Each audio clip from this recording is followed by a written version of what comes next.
तो sir athlete जो है वो किस तरीके से इंजरीज से बच के रह सकता है? इंजरीज मोबिलिटी एक्सरसाइज करता है वो, तो क्या उसकी इंजरी से प्रिवेंट रहेगा, बचेगा?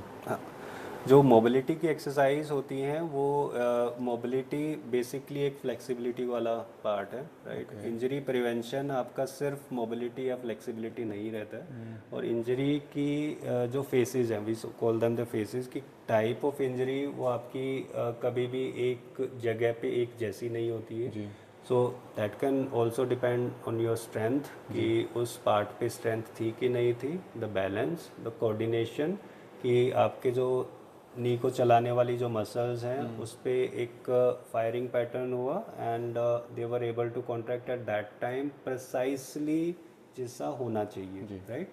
तो अगर वो इनकोऑर्डिनेशन रहता है वो, और हाँ दैट मोबिलिटी, अगर फ्लेक्सिबिलिटी नहीं है, अगर मसल की लेंथ नहीं है, तो ना तो वो ऑप्टिमली काम करेगी, ना जॉइंट्स को काम करने देगी। तो एक एडिक्वेट स्ट्रेंथ, एक एडिक्वेट पावर, राइट, जो कि स्ट्रेंथ बेस्ड ही होती है, the speed according to sports, and yeah, flexibility on top, and on top of everything एक recovery की you are always ready to perform, आप इतने recovered previous वाले effort से हो, right? और एक scheduled program की what we do for our athletes is कि एक injury prevention एक joint based स्पोर्ट्स बेस्ड होता है या फिर एज बेस्ड होता है, राइट। तो वो एक जनरलाइज्ड है कि ये वाली चीज़ें करने से ये इंजरी नहीं होगी, और उसका भी बेसिस वही होता है कि ये वाली चीज़ें आपकी स्ट्रेंथ, पावर, फ्लेक्सिबिलिटी और इन चीज़ों को कवर करके रखेंगी, तो वी आर श्योर कि इसकी कमी से ये इंजरी नहीं होगी।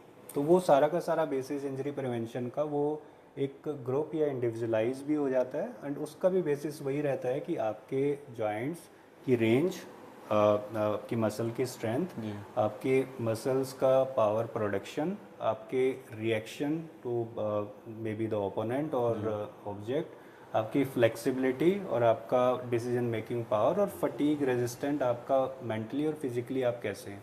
तो उन्हीं पे बेस्ड इंजरी प्रिवेंशन प्रोग्राम हम बनाते हैं और उसी को हम इम्प्लीमेंट करते हैं, और ये सारी चीज़ें कवर करते हैं उसमें।